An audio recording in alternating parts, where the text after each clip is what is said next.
आप देख रहे हैं कहानी खामोश संत और एक ही पत्थर। मुझे पूरा विश्वास है ये कहानी आपको बहुत पसंद आएगी। आपने पहले कभी इस कहानी को नहीं सुना होगा। तो कहानी कुछ इस प्रकार है। एक प्राचीन शहर के बाहरी इलाके में एक खामोश संत रहते थे। वे कभी कुछ नहीं बोलते थे, बस अपने छोटे से आश्रम में ध्यान करते थे। लोग उनसे मिलने आते थे, अपनी समस्याएं बताते थे और संत सिर्फ उन्हें देखते थे, कभी कुछ कहते नहीं थे। लेकिन फिर भी जो उनके पास आता उसे अपने सवालों के जवाब मिल जाते थे और मन को शांति मिल जाती थी। उनकी खामोशी में एक गहरा ज्ञान छिपा था। उसी शहर में एक महत्वाकांक्षी मूर्तिकार रहता था जिसका नाम था विराज। विराज ने कई सुंदर मूर्तियां बनाई थीं, लेकिन वह हमेशा कुछ ऐसा बनाना चाहता था जो अमर हो जाए, जिसे दुनिया याद रखे। उसे एक ऐसे दुर्लभ पत्थर की तलाश थी जिससे वह अपनी सबसे महान कलाकृति बना सके। एक दिन उसे जंगल में एक अद्भुत चमकता हुआ पत्थर मिला। वह इतना सुंदर था कि विराज को लगा कि यही वह पत्थर है जिसकी उसे तलाश थी। वह उसे अपने साथ ले आया और उस पर काम करना शुरू किया।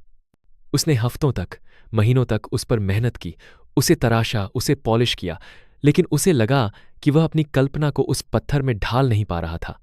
पत्थर अपनी पूरी सुंदरता नहीं दिखा रहा था। वह हताश हो गया।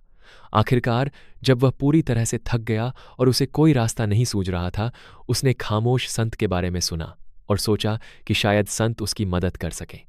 वह उस पत्थर को लेकर संत के आश्रम गया। संत ने विराज और उस पत्थर को देखा। वे अपनी सामान्य मुद्रा में बैठे थे, आंखें बंद थीं। विराज ने अपनी समस्या बताई, अपनी हताशा व्यक्त की। उसने कहा, महाराज, मैंने इस पत्थर पर अपनी पूरी आत्मा लगा दी है, लेकिन यह अपनी पूरी महिमा नहीं दिखा पा रहा है। मुझे नहीं पता कि क्या करना है। संत ने कुछ नहीं कहा। उन्होंने धीरे से अपना हाथ बढ़ाया और पत्थर को छुआ। फिर उन्होंने अपनी एक उंगली पत्थर के एक छोटे से हिस्से पर रखी और उसे हल्का सा दबाया। उन्होंने कोई शब्द नहीं बोला, कोई इशारा नहीं किया, बस उस जगह को छूकर वापस अपनी मुद्रा में लौट गए। विराज भ्रमित था, लेकिन उसने संत के इस शांत कार्य को गंभीरता से लिया। वह अपने घर लौट आया और संत द्वारा छुए गए स्थान को ध्यान से देखने लगा।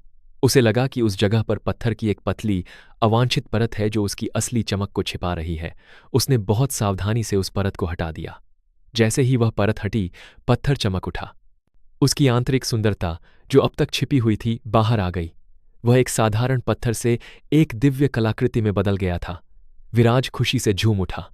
उसे एहसास हुआ कि संत ने उसे सिर्फ पत्थर को तराशने का तरीका नहीं बताया था, बल्कि जीवन का एक गहरा सबक दिया था। यह कहानी हमें सिखाती है कि कभी-कभी सबसे महत्वपूर्ण उत्तर और सबसे बड़ी सफलता हमारे अंदर ही छिपी होती है। हमें सिर्फ उस अनावश्यक परत को हटाने की जरूरत होती है जो हमारी वास्तविक क्षमता या सच्चाई को छिपा रही है। सच्चा मार्गदर्शन अक्सर खामोशी में होता है, जो हमें अपने भीतर झांकने के लिए प्रेरित करता है, न कि सीधे समाधान देने में। संत ने उसे कुछ बताया नहीं, बस उसे उस चीज पर ध्यान केंद्रित करने में मदद की जो पहले से ही मौजूद थी। कहानी को पूरा सुनने, लाइक, शेयर और चैनल को सब्सक्राइब करने के लिए आपका बहुत बहुत धन्यवाद।